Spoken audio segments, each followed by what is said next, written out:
நாங்கள் இன்றைக்கு இந்த போராட்டத்தை இப்போ 4:30 மணியோட நிறைவு செய்ய இருக்கிறோம். காரணம் வந்து எங்களுக்கு 7 மணி வரையும் நேரம் ஒதுக்கப்பட்டிருந்தது. அதே நேரத்தில் இன்னும் ஒரு நாட்டவர்கள் தங்களுடைய நாட்டு பிரச்சனைக்காக வந்திருக்கிறார்கள். மழையும் காரணமாக உள்ளது. அவர்களுக்கும் நாங்கள் இந்த நேரத்தை ஒதுக்கி கொடுக்க ஒரு நல்ல நோக்கத்தோடு இந்த நிகழ்வை இப்போது நிறைவு செய்ய உள்ளோம். நீங்கள் அனைவரும் நாங்கள் நிகழ்வு ஆரம்பிக்கும் போது எங்களுடைய அரசியல் கைதிகள் உரையாடி கேட்டிருப்பீர்கள்.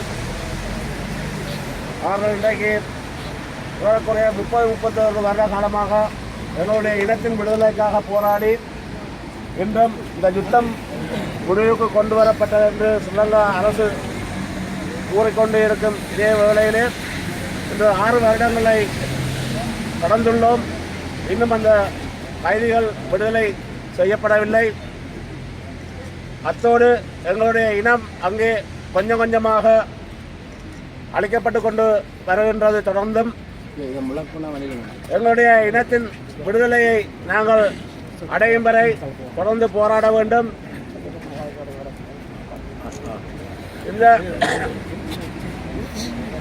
இந்த போராட்டம் இன்றைக்கு நிறைவு பெறுகின்றது. ஆனால் இதற்குரிய இந்த கைதிகளின் விடுதலைக்குரிய போராட்டம் முடியவில்லை. அவர்கள் விடுதலை ஆகும் வரை நாங்கள் தொடர்ந்து இந்த போராட்டங்களை நடத்த வேண்டி உள்ளது. ஆகையால் அவர்களுடைய முடிவுகளையும் நாங்கள் எதிர்பார்த்து கொண்டிருக்கின்றோம். அவர்கள் எந்த முடிவை எடுக்கின்றார்களோ அந்த முடிவை ஏற்று அவர்களுக்கு சார்பாக அவர்களின் விடுதலையை வேண்டிய போராட்டத்தை நாங்கள் மீண்டும் இங்கே தொடங்க வேண்டி வரும். அத்தோடு எங்களுடைய போராட்டங்கள் முடியப் போவதில்லை. எங்களுடைய இனம் விடுதலை அடையும் வரை நாங்கள் இந்த புலம்பெயர் தேசங்களிலே இருந்து சர்வதேசத்தின் கதவுகளை கட்ட வேண்டியவர்களாக உள்ளோம்.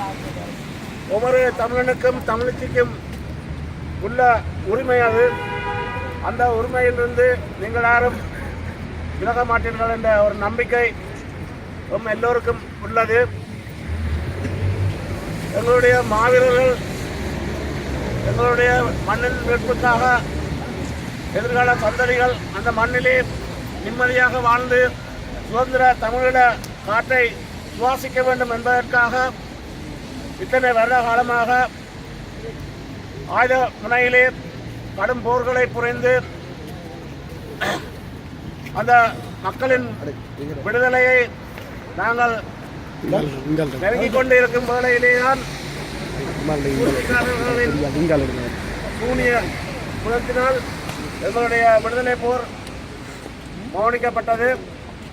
அந்த மாவீரர்களுடைய கனவு அந்த மாவீரர்களை சுற்றி அந்த போராளிகளை சுற்றி அந்த மண்ணிலே வேலியாக நின்று அவர்கள் போராட்டத்திற்கு உதவி புரிந்து அந்த மண்ணிலேயே மடிந்த அந்த மக்களுடைய தியாகத்தையும் வீழ்போகாதபடி காக்க வேண்டிய கடமையும் பொறுப்பும் நம்ம ஒவ்வொருவருக்கும் உள்ளது. புலம்பெயர் தேசத்தில் வாழ்கின்ற நாங்கள் தான் இதனை போராடி வெல்ல முடியும். இப்போது நாங்கள் பேனாமுனை போராளிகளாக இங்கே உருவெடுத்து நிற்கின்றோம். அஹிம்சை வழியின் மூலம் நிச்சயமாக நாங்கள் எங்களுடைய இனத்தின் விடுதலையை அடைவோம் என்ற நம்பிக்கை எனக்கு நிறைய உண்டு. காரணம், நாங்கள் இயலாத ஒரு இனமாகவோ அல்லது இயலாத ஒரு அமைப்பாகவோ அங்கே இருந்து செயற்படவில்லை. நாங்கள் முழு உலக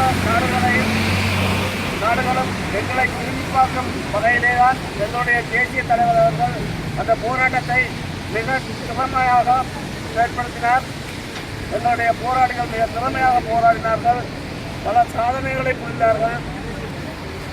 அந்த வகையிலே நாங்கள் மீண்டும் தந்தை செல்வாவினுடைய போராட்டத்தை இப்போது கையில் எடுத்திருக்கின்றோம். நிச்சயமாக நாங்கள் வெல்வோம் என்ற நம்பிக்கை உண்டு.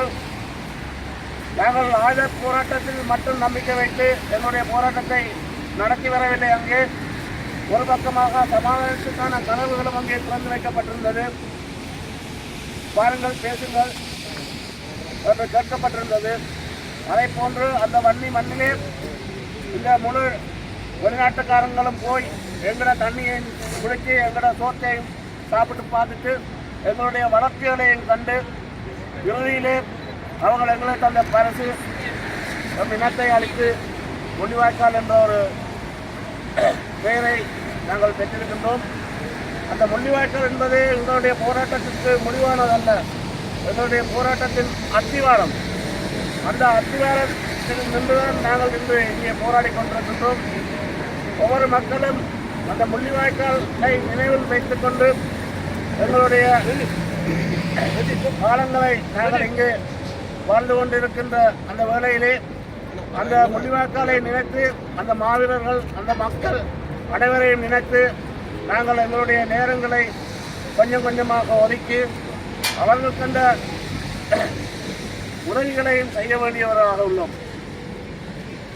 நிறைய போராளிகள் அங்கே அங்கநிலங்களை இழந்த நிலையிலே மிகவும் கொடுமையான துன்பங்களுக்கு மத்தியிலே அவர்களுடைய குடும்பங்களோடு அவர்களும் கஷ்டப்பட்டு இன்றும் மருத்துவமனைகளில் இருக்கின்றார்கள். ஆகையால் அவர்களுக்கு கைவிடுக்க வேண்டியவர்கள் நாங்கள் அந்த மண்ணிலே ஒரு போராட்டம் நடந்தவர்கள் தான் நாங்கள் எல்லாம் இங்கே வந்து இன்றைக்கு நிம்மதியாக இருக்கின்றோம். ஆனால் நிம்மதி என்பது சந்தோஷம் அல்ல. இருப்பினும் எங்களுடைய உயிர்களுக்கு ஆபத்தில்லாமல் இங்கே வந்திருக்கின்றோம். இத்தோடு நாங்கள் நின்று விடாமல் எங்கிருக்கும் எங்களுடைய அந்த உறவுகளை அந்த மண்ணின் விடுதலையிலிருந்து மீட்டு அவர்களை அங்கே வாழ வைக்க வேண்டும் என்று உங்களிடம் கேட்டுக்கொண்டு இன்றைய இந்த போராட்டத்திற்கு பிரான்சிலிருந்து எங்களுடைய நாடு கடந்த தமிழ் அரசாங்கத்தின் பிரதிநிதி ஒருவர் பாலாண்ணா அவர்கள் வந்திருக்கின்றார். அவர்களும் சில விடயங்களை இங்கே கூறுவார்.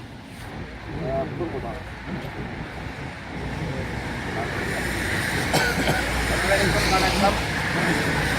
போராட்டம் அல்ல, எங்களுடைய உரிமை போர். அதாவது தம்பி சொன்னது போல முள்ளிவாய்க்காலோடு முடிந்ததல்ல. தமிழீழ தேசிய தலைவரின் பெயரையும் மாவீரர்களின் பெயரையும் புலம்பெயர்ந்த மக்கள் தான் நிறைவேற்றி வைக்க வேண்டும்.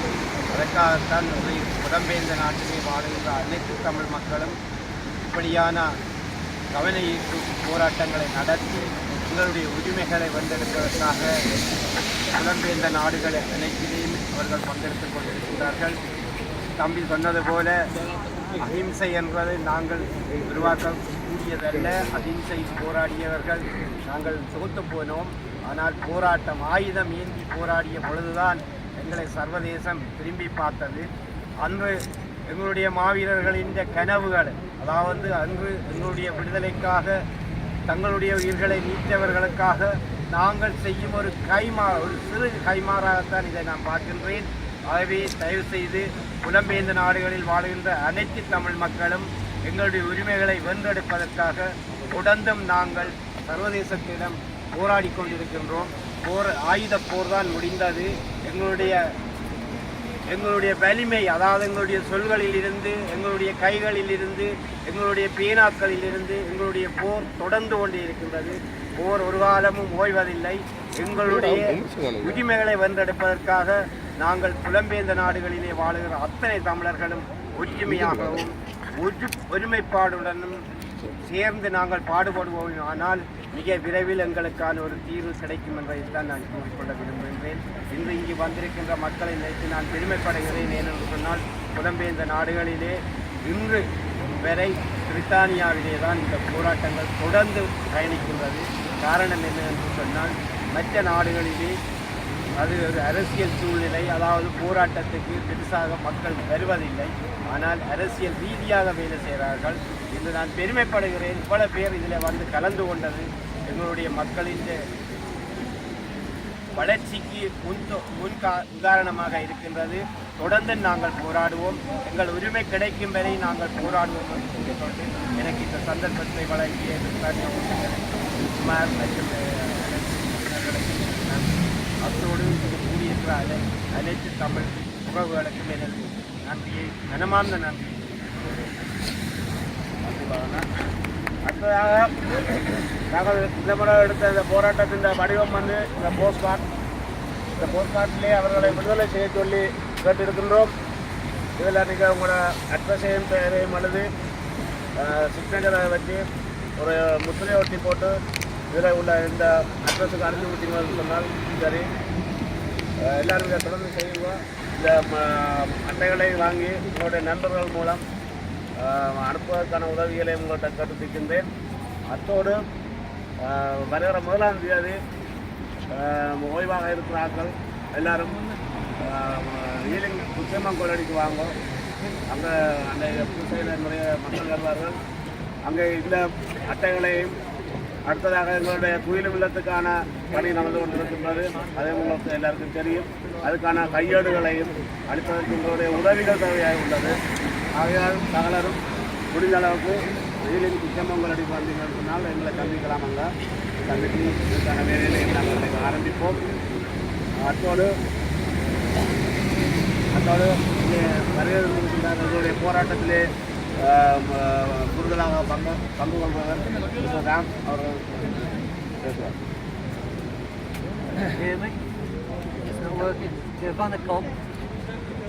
All of you will know that the last UN resolution that went through effectively let Sri Lanka off the hook.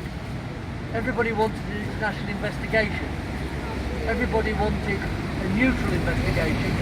Criminal charges against the perpetrators of the genocide in May 2009. The international community said, we won't need to do that, Sri Lanka will change, Sri Lanka will give freedom to the Tamils. Well, we all know that that's bogus. You know that you can't trust Sri Lanka. But the international community said, trust Sri Lanka. They will look after the Tamils, they will change.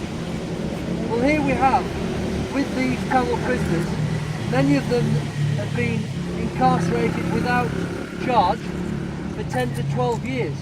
Can you imagine in this country, police coming round to your house, taking you away, and you lay in prison for 12 years without charge? It'd be inconceivable, wouldn't it? We wouldn't accept it in Britain, but apparently you have to accept it in Sri Lanka. Yet other peoples, JV people, the Sinhalese, they had an amnesty years ago and they were released. But they were Sinhalese, of course. And the prisoners at the moment are Tamil. And apparently Tamils don't have the same justice, Tamils don't have the same rights as other people in Sri Lanka. So I'd say to the international community that if Sri Lanka was going to have reconciliation, it would have released people in prison without charge. And they have not done so. And the President of Sri Lanka said that they would be released, but they're still not released. And the main reason they're not released is because the Sinhalese Buddhist extremists won't allow it. Whether the President cares or not, he hasn't got the guts to release those prisoners. That is why it's so important that you are here today and that you sign the card and that you campaign, because if you don't do it, who else will do it? Nobody will do it. And we have to not only get those prisoners released as they should be without charge, we also need to show to the world that Sri Lanka isn't interested in any peace, Sri Lanka isn't interested in any reconciliation, it's just interested in continuing the same as it's done before. And in fact, recently, one of the ministers said there'll be no 13th Amendment, there'll be no implementation of the North joining with the East, because we want to treat everybody as the same. All the races and religions and the ethnicities of Sri Lanka will be treated the same. Well, God help Tamils if that's the case, because Tamils are not treated the same, you're treated as second-class citizens, and in my opinion that will never change. But I admire you coming today in the rain. There must have been at least 200 people been here from the beginning to the end today, so I salute the Tamil and I salute the Tamil youth, because it's mainly young people that are here today. You are the future of the Tamil cause. You are the generation that needs to take over. because if you don't do it, the Tamil cause will die. But I'm pleased to say that it won't die because you're all here today. So keep fighting. Those Tamil prisoners need to be released. Ultimately, we need to keep fighting until we get Tamil Elam. Nandri. இறுதியாக நாங்கள் உறுதிமொழி எடுத்துக்கொண்டு இந்த நிகழ்வை நிறைவு கொண்டு வருவோம். சுதந்திர தமிழீழம் கிடைக்கும் வரை தொடர்ந்து போராடுவோம் என மாவீரர்கள் மீதும் தேசிய தலைவர் மீதும் உறுதியேற்றுக் கொள்வோம். தமிழரின் தாகம் தமிழரின் தாகம் தமிழரின் தாகம் தமிழரின் தாகம். நன்றி.